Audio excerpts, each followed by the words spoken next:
following is a production of DallasCowboys.com and the Dallas Cowboys Football Club. How about them Cowboys? This is Mick Shots. Streaming live on DallasCowboys.com and the official Dallas Cowboys app. Now, here are Bill Jones, Everson Walls, and Mickey Spagnola.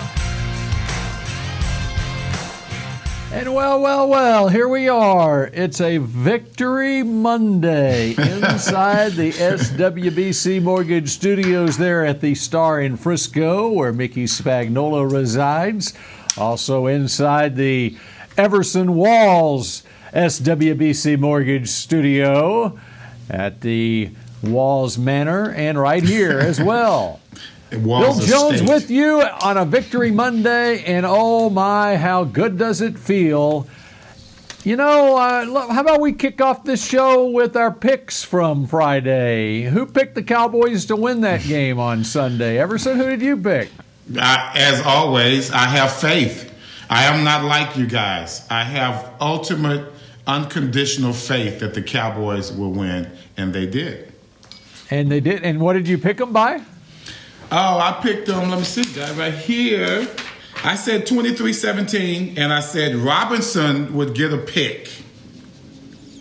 Okay. That was you didn't say Rich Robinson, but Robinson would get a pick. You know, the one that's playing.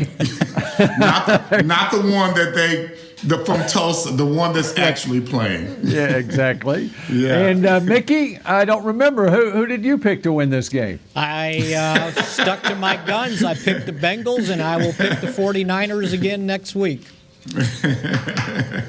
That's right, because you are waiting for the Cowboys to put 2 wins in a row together, and then you will pick the Cowboys. You might pick the Cowboys again at that point. And what was your score, Mickey? It was close, wasn't it? 23-20.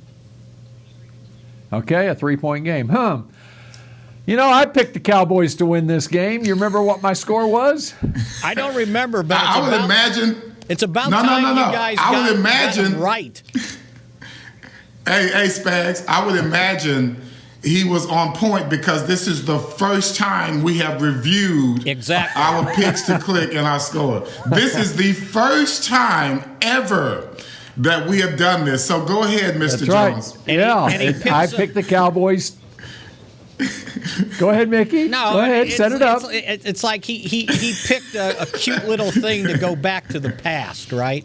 He didn't come up with a score. 1985. Yeah, he went back to 85. That's right.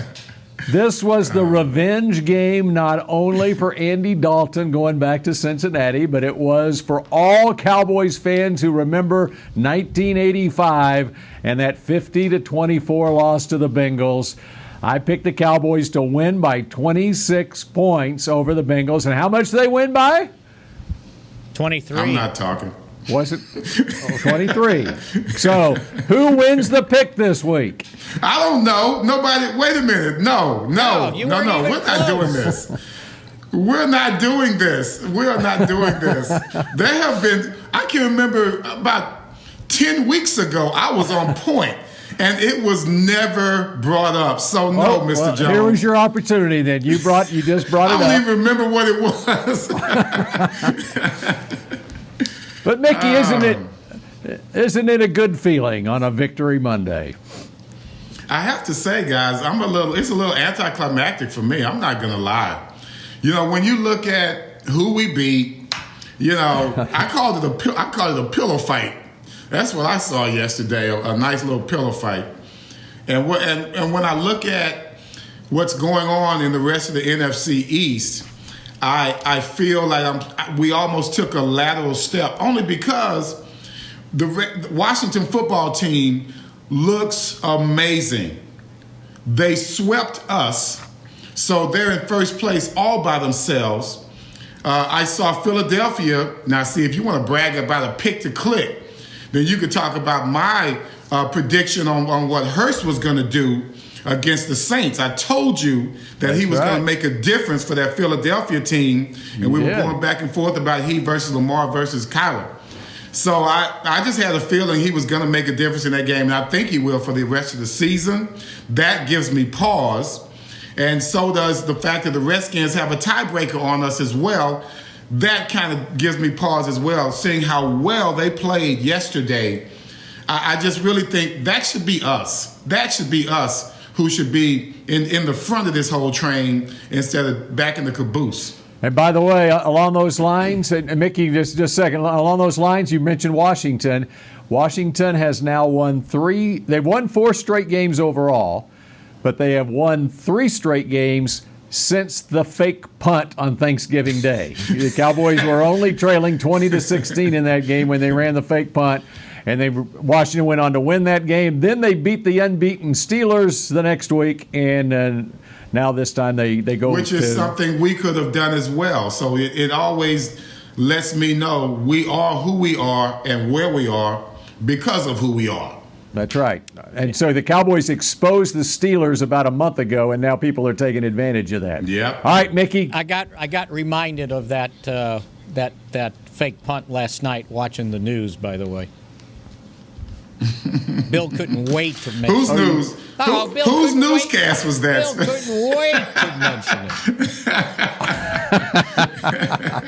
Look, the win would have seemed a lot better if the Saints had done what they were supposed to do, and if they would have got some help from the 49ers. And look, I get it, Washington, all right, it was great, but they had 2 defensive returns for touchdowns. They scored 23 points? Mm-hmm. So they basically scored, if my math is good, without the 14. You know what they're saying in Washington today about the Cowboys? I know. That's fine. But their offense scored 9 points. I get it. And they lost their quarterback, too. Now how long? Who knows? So there you go. So I saw that during the game. I saw them rubbing his leg down. I thought he was just getting it rubbed down to go back in the game. And then the next thing I know, I see Haskins in there and doing decent work. He could have come in there and blown that game against the number 1 defense. Had everybody else lost like the Giants did, then I would have said, oh, this is great, right? Because then they're only a game back with 3 to go. But even though they won... But hold on. What? All right. Should not be concerned about the Eagles, okay? Well, because if the Cowboys are going to win this... I'm not worried about the Eagles. That's right. So the Washington is the issue. Yes. Washington is the issue. Are. Yes. I mean, the Cowboys control their destiny as far as the Eagles are concerned. And the Giants. Because if the Cowboys and with the Giants too, because all they got to do is win out and they will take care of business against both those teams. Washington is the problem. And that was what was so problematical about them without scoring an offensive touchdown, right, Mickey? They win against San Francisco yesterday because you look at the Washington schedule the rest of the way, and they've got 3 games. Who do they play this week? I got it written down here Seattle, somewhere. they've got Seattle, Carolina, Seattle, and Philly. And then Carolina. Yeah, and we can't count on Seattle to do anything. Right. And so basically, if it's going to be a head-to-head tie with Washington, then Washington has got to lose out, right? Yep. No, because it can't go 2 out of 3. No, they can't because here's the only way. The Cowboys don't have the tiebreaker against Washington. So if you're in a head-to-head tie with Washington, Washington's got the tiebreaker. So the Cowboys have to win their final 3. Washington has to lose their final 3. Now here's the caveat on that. The Cowboys, I believe, I looked at it last night, if it's a 3-way tie between the Giants, Washington, and Dallas, it would come down to the conference tiebreaker, and Dallas would have the advantage if this plays out. So what you have to have happen then is you have to have the Washington lose 2 out of their next 3 games against Seattle, Carolina, Philly, and but here's a problem. You need New York to beat Cleveland and Baltimore and then lose to the Cowboys in the last game. And so but the chances of the Giants beating Cleveland and Baltimore, that's dicey right there. I think though you need to look at your tiebreaker thing, because I think common opponents comes before the conference thing. Head to head. All right. Well, then that would be a problem. So it's that would have taken too much work. It's head to head. It's head to head. It's division record. Then I think it's common opponents before conference record. I'll double check on it, but I think that's the way it goes. Yeah, double check that, because I had conference record next. Yeah. And if it's conference record, the Cowboys would be at 6-6, and both the Giants and Washington would be 5-7 if that scenario played out. Which is why I said what I said originally. I'd feel a lot better about this victory had the other two teams lost, but they didn't lose. And especially Washington. As I wrote, basically the win gives the Cowboys a stay of elimination. Yeah, that's that lateral step I was talking about. And by the way, tell me when they went into the fourth quarter and it's 20-7, you were feeling really good about this team dominating the rest of the way, right?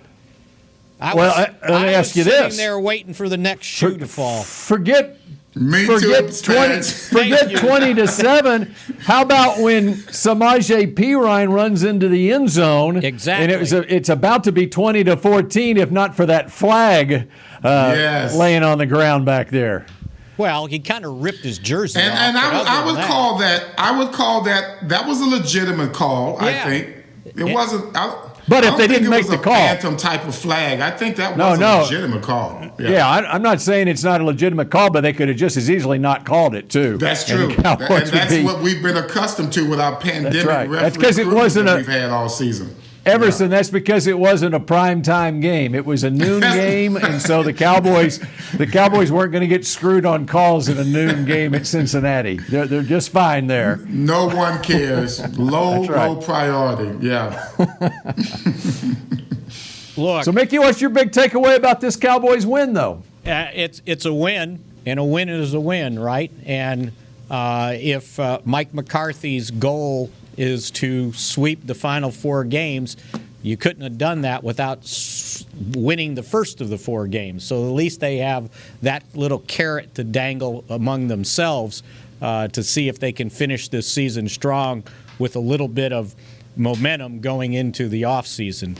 But, look, the defense, they got the turnovers. I got it. They got the takeaways, right? But look at the drives, Cincinnati. Their offense, I think, was ranked 29th, 30th, something like that. They drive 53 yards, it ends in a fumble. They drive 55 yards, ends in a fumble. 77 yards in a touchdown, and then 80 yards, and they're stopped on 4th down at the 10-yard line. So it wasn't like this was, I know it's only 7 points, but I think you got to take it with a grain of salt, considering how well Cincinnati moved the ball with a backup quarterback who couldn't hit the side of a barn with a pass, as many wide-open guys he missed. And they ran for another 100 yards against the Cowboys. So, yeah, it's a good win. I get it. But I just got to think you got to put it in perspective. You know what this reminds me of? Last year, when the Cowboys started off so strong against some of the weaker teams in the NFL. And even at that time, and I know I had pause in regards to, yes, we're winning the games, but remember that's the second butt fumble that we've had by running back in the past 2 years that we've gone up against. I remember against the Dolphins, they were moving the ball on us last year, and they were horrible last year. We blew them out. But early on in the first half, they were driving on us, and the running back runs right into the back of his offensive lineman. He fumbles the ball, and that saved us from making that game even tighter at the end of the first half. And I told you guys, I said, even though we're winning, I don't like the way our defense is playing. We haven't really stopped anyone. I think we were relying to live off of or feed off of our offense. I think that's what we're still doing right now, because as you look at those drives that you mentioned, Spags, all of them, they were running the ball right down our throats. They were still running the ball on those 3 downs right down our throats. I don't feel any better about our run defense right now than I did before the game. It's still the same feeling. If anyone wants to come in here out of our remaining 3 opponents, they still will feel extremely comfortable about, they don't even have to make one pass. They could just run the ball on us for the entire game if they choose to. I still have that fear. And by the way, taking it back to that possession that Mickey you were talking about, to where it was 20-7, and then Pirine goes in, a 13-yard run, gets called back holding. Well, now they're set back. They were only set back to the 20-yard line. They threw it to Pirine for 5, and so now you got 2nd and 12 at the 15. I would have given it to Pirine 2 more times there. Again. Yeah, and they wound up throwing the ball twice. But if I'm in Cincinnati and I want to win, I don't know that Cincinnati wanted to win the game. Maybe they didn't. But if you want to win the game, and if you've scouted the Cowboys, give it to Pirine or Williams or Bernard or one of them, and just try to run your way, because they could have got a first down even before scoring a touchdown. Yeah. So are you telling me that they might be tanking the game so they can get Lawrence from Clemson, and they already have Burrows from LSU? No, they're not. I was going to say. No, how many first-round quarterbacks do you need? And they already have a 2.5 game lead, or they're behind by 2.5 games to the Jets in that race anyway. Yeah, it's hard to be that. Maybe the Bengals saw who the Cowboys had playing cornerback at that point of the game. Are you kidding me? That's true too. You lose your 2 starters. You're already down Diggs, and then you lose those 2 guys in the game. And at one point, you're playing with Deontay Burton, and Chris Restry taking his first snaps in the National Football League, right? It's like, get in there, Chris. Go ahead. A.J. Green might line up right in front of you. And by the way, you mentioned how about giving him some help? How about giving him some help? Well, they were. That's why. How about let's double Green on this play? Well, they should have doubled him the whole game.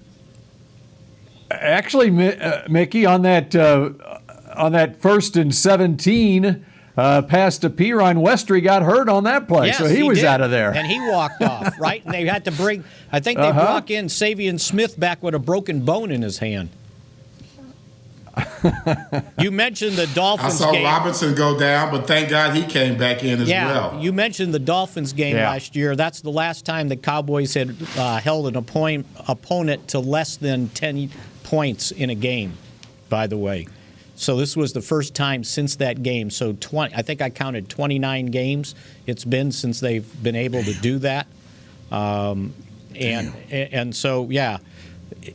I don't know. It's a win. I get it. It's a nice win for Andy Dalton to do what he did. But as I said, he got showered with water as he came into the locker room after the game. But let's not confuse that with champagne, okay? Let's not do that.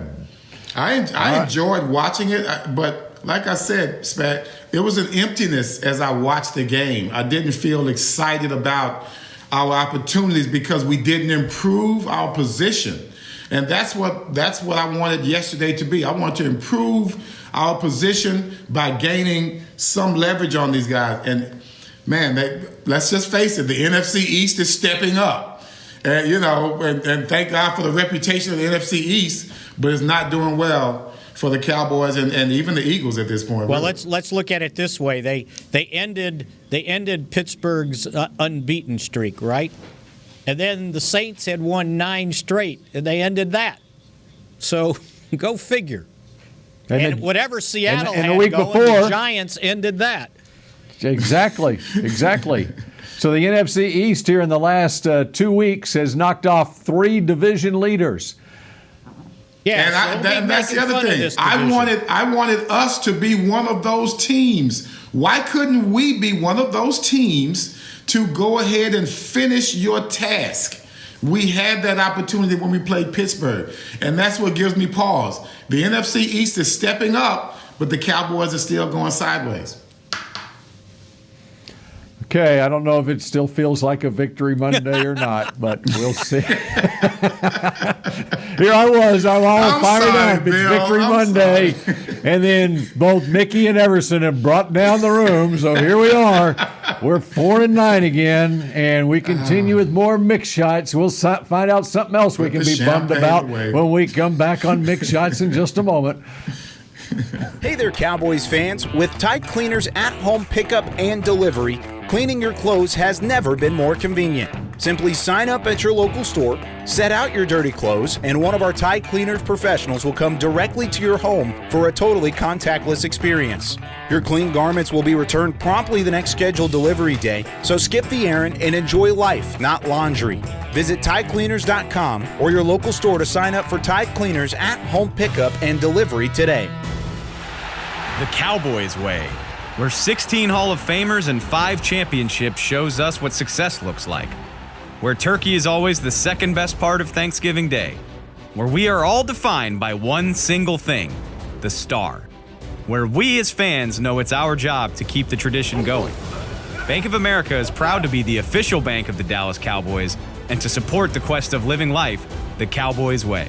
Copyright 2020, Bank of America Corporation. Grab some OtterBox gear and get ready for hanging with the boys. From rugged venture coolers to tough as nails elevation tumblers, we've got what you need to keep your game day drinks frosty and your football feast ice cold. And with cases, screen protectors, and power accessories, you can defend your phone and stay connected to every play. Gear up at OtterBox.com and amp up the fun of every Cowboys game. That's OtterBox.com.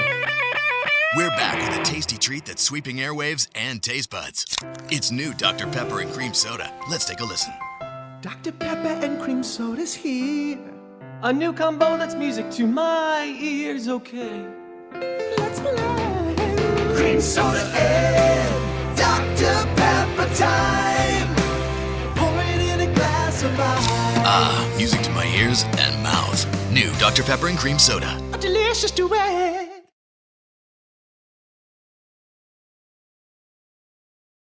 Back to Mick Shots.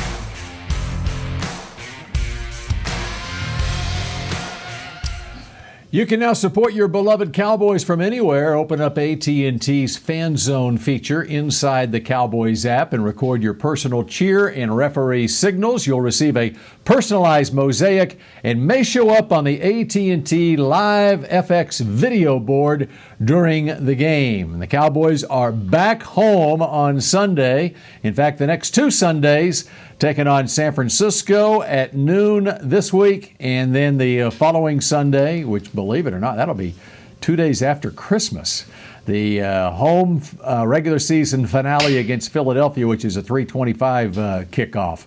Christmas is it's like 11 days away. Every day is the same to me. Yeah, I'm sorry. me too. It's just been running together. I forgot all about Thanksgiving, man. I'm still trying to remember what I did then. It's just you watched so the Cowboys. Unusual. You watched a fake punt on Thanksgiving is what you did, Everson. That's right. I'm trying to put that out of my mind. I'm so sorry. You know what? One of my takes from watching NFL games, though, yesterday, and it kind of gets back to what you're talking about, Everson, about the Steelers. How many good teams, really good teams are there in this league? I got one. I got 2. I got 2. Okay, I got Kansas City. Yeah. Who's your second Buffalo. one? I got Buffalo. And Buffalo. They've impressed me. Okay. I was waiting for them to be inconsistent last night. Right. But to show that kind of consistency against 2 very good teams who had something to prove against them, it's not just that you win a game, it's the circumstances around the game. And the circumstances around both of those last 2 Buffalo games, they bode heavily to me against Buffalo. And they came in and did business. They did their work that they had to do. And that's consistent in how they did it. Yeah, and the Saints too. I know when you win that many games, you're due to lose one. And all this talk about Taysom Hill and Drew Brees is back. I don't know. He may be the backup, and I'm going.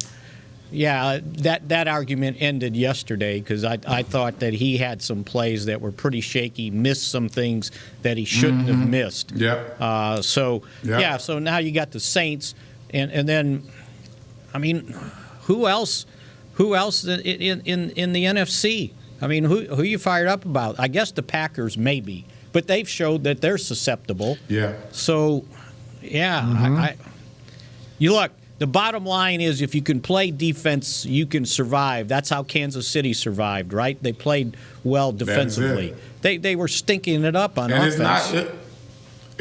It's not just how well you play. It's the plays that you make at the most important, critical times in the ball game. And that comes from experience. That's not some rookie that's lucking himself up into a play. No, this is by design that they understand what the opposition is trying to do. And as veterans who have made plays before, this is my time to step up and do it again for this team because that's what we're accustomed to doing. That's why I feel comfortable about Kansas City. Buffalo is kind of new to this, but the last 2 weeks, once again, they stepped up every time they needed to make a play. There was no luck. There was no phantom call. There was, oh man, if it wasn't for that call, we wouldn't have. No, they have had it. They had their destiny in their own hands, and they performed in that manner. But Mahomes puts Kansas City head and shoulders above everybody else.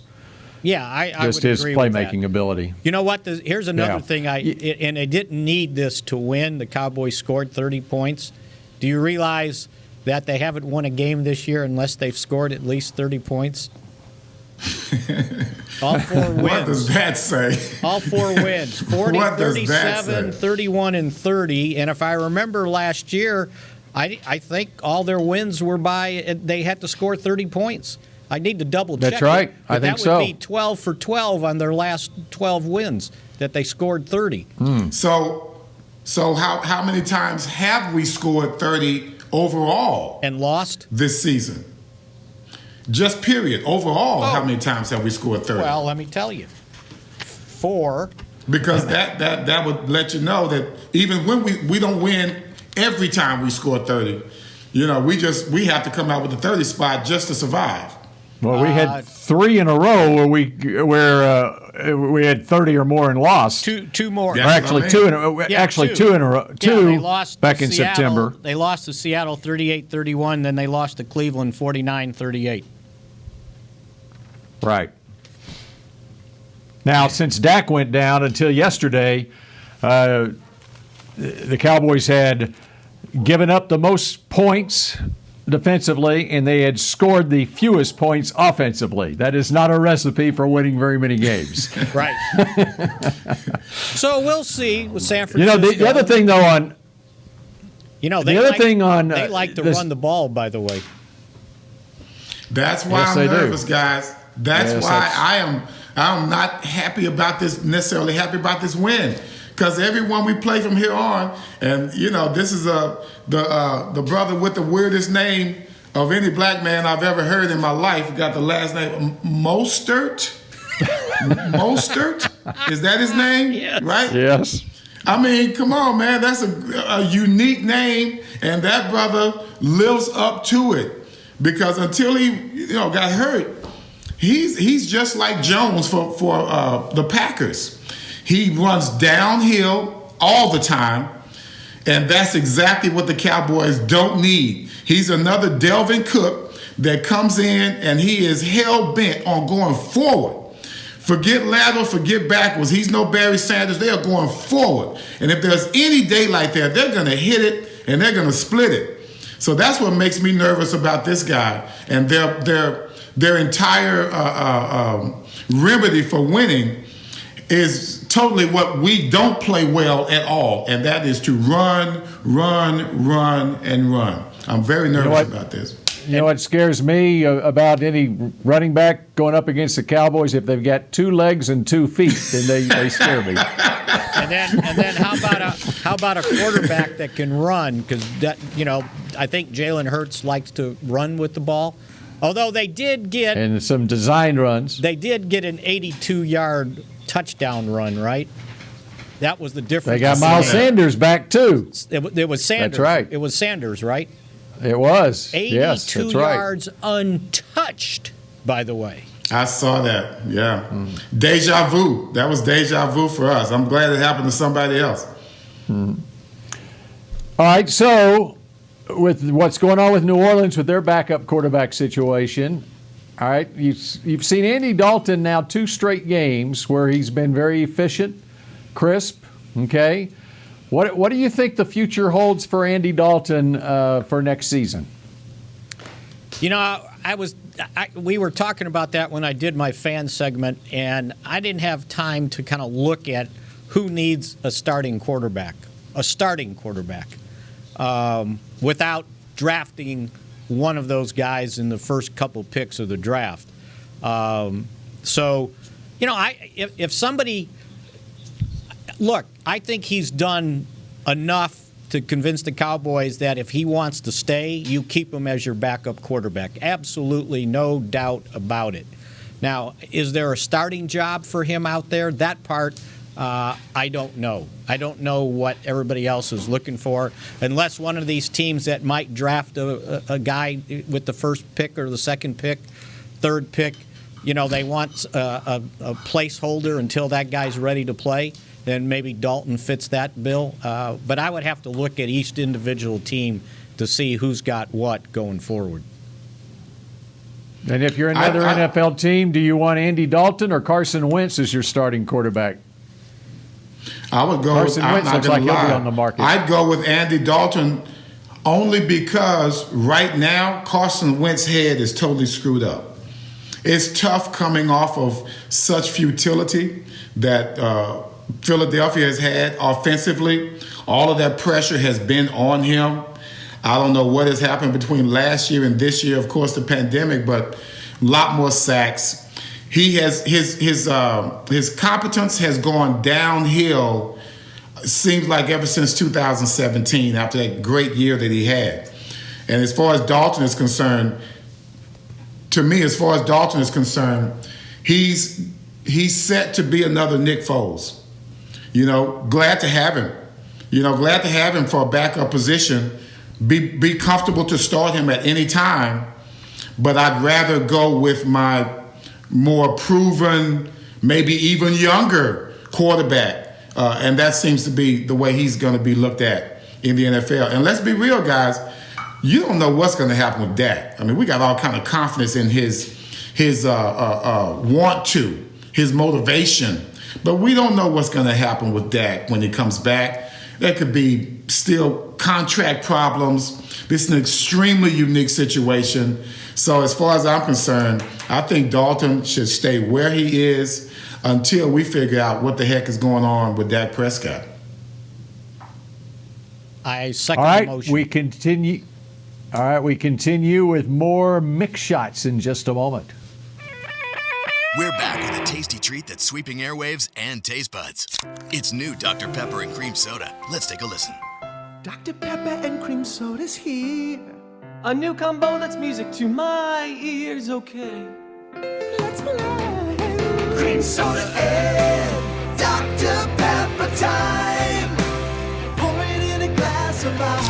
Ah, music to my ears and mouth. New Dr. Pepper and Cream Soda. A delicious duet. Dear, it's 1908. Don't you think we should get electricity? And stop using candles to see at night. It's just electricity lights up the room fast. It's more reliable than candles blowing out, and people seem to love it nationwide. Well, candles are... Dear, did you just run into the wall? Nope. May I have a new candle, please? Historically, switching to new technology is a no-brainer. Today, it's AT&T 5G. Fast, reliable, secure, and nationwide. Switch to AT&T 5G. It's not complicated. 5G requires compatible plan. May not be in your area. See att.com/5G for you for details. I'm Jay Novacek, former tight end for the Dallas Cowboys. Back in the day, I was the guy who always got the tough yards, and that's why I run with John Deere today. In fact, I have a John Deere 3025E tractor that can handle any yard work I need to do, even the tough yards way out back. So if you have 1 acre or 1,000, John Deere has the equipment that's just right for you. Visit a John Deere dealer today and run with us. We are the official tractor provider of your Dallas Cowboys. There's nothing as unique as our eyes. which is why Essilor pioneers ways to make lenses as unique as you. Verilux for super sharp vision, Essential Blue for protection, and Crizal for freedom from glare. 3 cutting-edge solutions in a single unique lens. So whatever your needs, insist on Essilor. Visit your local Essilor experts and find the perfect lens for you. See more, do more, Essilor. Back to Mick Shots.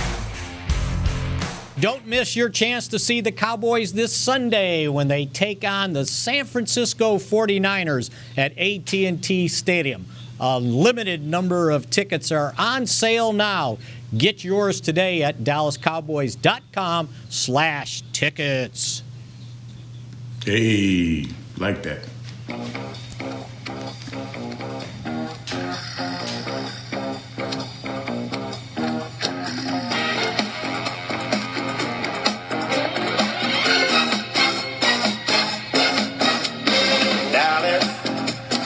Dallas Cowboys.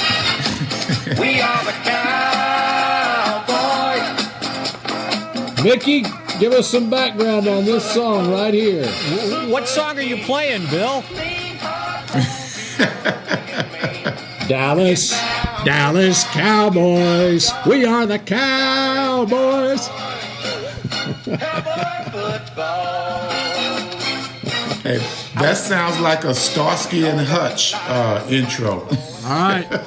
That would be the great Charlie Pride, right, Mickey? I was trying to find the year that he wrote that in about the Cowboys. And it's, you know what? It's like a 3-minute song, too, by the way. It goes on and on and on about how great the Cowboys are. I can keep it going if you want me to. There it is. Let's not. I love old Charlie. I love Charlie, but let's not. No. Yeah, but Charlie passed away over the weekend, and what a great man Charlie Pride was. 86 years old, and of course he hung out at Ranger spring training every year for about 40 years, maybe longer than that. And I had forgotten, Mickey, until you sent me the clip about the Cowboys song that Charlie, I assume he wrote and sang it. I'm not sure. Yes, he did. And I had forgotten that he had played ball in the Negro League. That's right. And he was thinking he was the next Willie Mays. I saw an interview with him. It was pretty good. It was good. I've seen that interview, Spags. He speaks of that. He spoke of that all the time. I guess you guys, Spags, you may know, his niece was married to Anthony Dickerson. Oh. From SMU, the linebacker. Linebacker. Yeah, so you know how it is. You got the wives have their cliques. And so she was part of the clique with Sherelle and Ron Springs' wife, Adrian. At that time, Dorset's girlfriend name was Kim as well. So that's their little clique. They're still hanging out together all the time. So it kind of hit us on a personal level in regards to Charlie Pride passing on. So we sent our condolences to Kim, his niece, and that entire family. So yeah, it was. You're talking about a trailblazer, guys. I mean, we talk about the Negro League and things of that nature, but being an African American in country music, you had to have a lot of balls, and you had to be damn good to stay in that genre, and never any controversy. He was always well liked. I'm sure he went up against his racism in that arena, but it never bothered him. You would never know that he had any negative moments in his life. Always upbeat, always positive, and that passed on to his sisters and also to the rest of his family. You know, I also read that when he first got popular in country music, and people didn't realize it was a black man, right? They wouldn't. That's right. They wouldn't on the face of his albums. They wouldn't put his. It wouldn't be a picture of him because they didn't want anybody to know that he was black. They figured it would increase sales. Yeah. Go figure, right? Had an amazing, soothing voice, perfect for country and western singing. Hey, by the way, I'm going to go back to the question you asked about Carson Wentz, that he might be available. I keep seeing these stories, and they talked about it on pregame, postgame shows yesterday. Does anybody realize that if the Eagles trade him, they will incur $59 million of dead money? $59 million. Wow. Now, for the trading team, so that report that I saw on the that report on the NFL Network I saw earlier this morning that it wouldn't really impact them salary cap wise wasn't true. I just looked up what the salary cap charge would be, and it said $59 million. Now after this year, it goes down, and it would be more palatable. But his base salary, he's got a $10 million roster bonus, but the base salary is $15 million this year. So, if you only had to pay the the base salary, you do that for a starting quarterback. But I don't know about the Eagles incurring that much in dead money. Mm-hmm. You might have to keep him even if he's the backup. That's what I was going to say, Spags. I would not be mad at them if they ended up doing that. I mean, this guy is to me, and I've always told you about how I admired his style, his grit, and everything that goes on with him. The way he fought last year, that was just amazing with a team that was just really pasted together. I kind of admire that whole franchise and the way Peterson handled that. So that relationship to me, I think that kind of respect that he has garnered from his teammates, from that organization, I wouldn't be mad about keeping him as a backup because we don't know what Hurts is going to do on a consistent level. It's kind of like Fitzpatrick with Tua. You have to have that soothing backup guy for your young stud, just in case things start to go wrong. Then you can have the veteran come in and ease things just a little bit. Okay, Mickey, I looked it up. If he's if they designated him as a post-June 1st next year, right, it would be a $35 million cap hit. Yeah, but then the rest is next year then, the year after. It looks like $9 million. It would be. It looks like $9 million for ensuing years.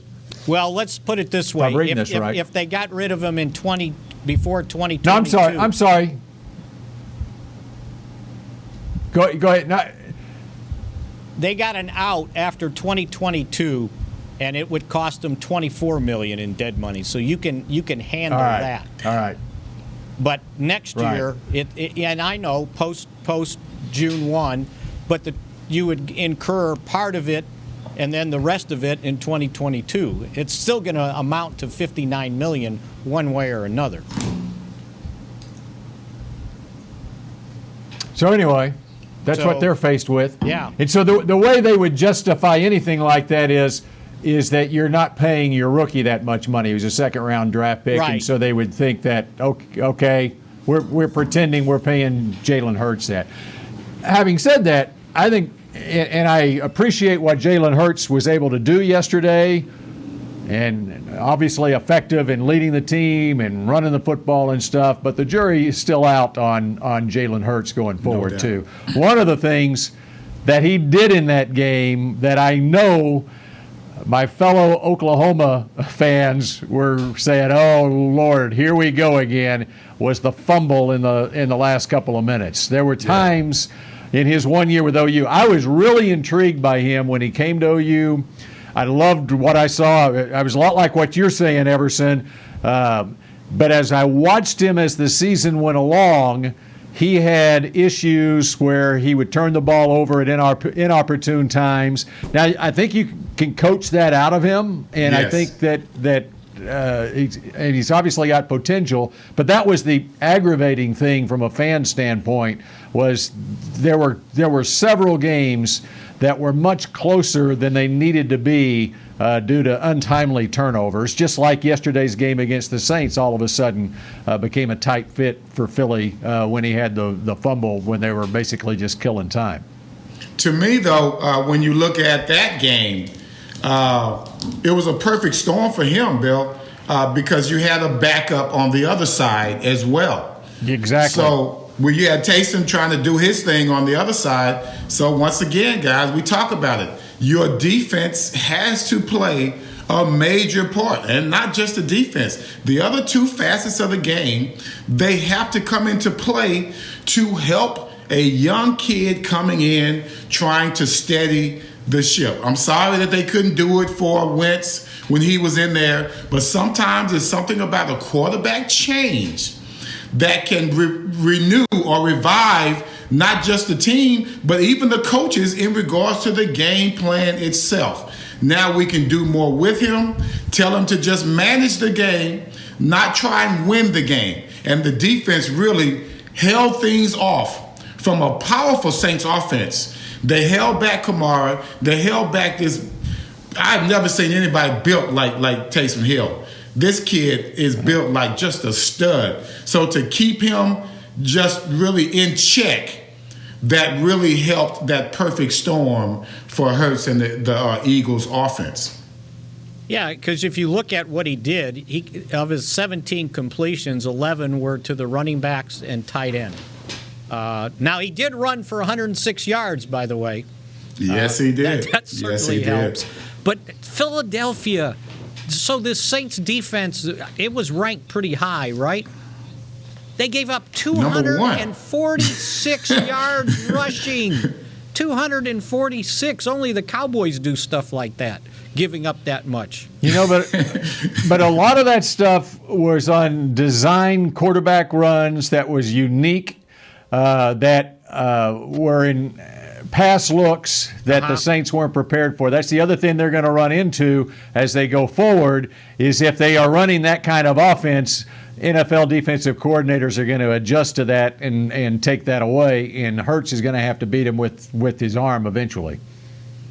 I am extremely surprised that the Saints didn't anticipate what kind of offensive game plan they were going to do. You and I knew what was going to happen. We knew that it was going to be run heavy. We knew it was going to be short passes. I didn't expect Hurts to go down the field. So I'm just surprised the Saints, they allowed that to happen. But they just weren't accustomed to having to pull their offense out of the fire so many times, because usually you've got Drew Brees, you've got Kamara, and their offense is clicking with also Michael Thomas. They were hesitant yesterday because you've got a new quarterback in there, and he's not close to 40 years old, and he's not close to having all those all-pros and all the accolades that Drew Brees is accustomed to.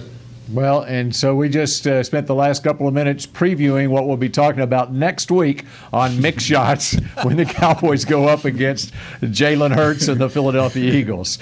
In the meantime. Yeah, don't be overlooking We're out of time those 49ers, on this. Okay? That's right.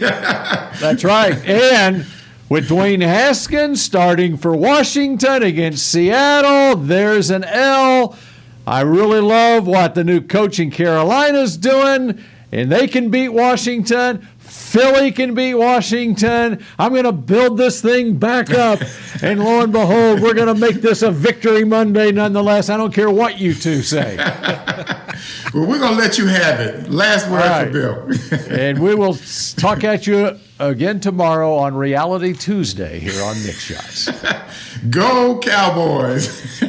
This has been a production of DallasCowboys.com and the Dallas Cowboys Football Club. How about this, Cowboys? Yeah!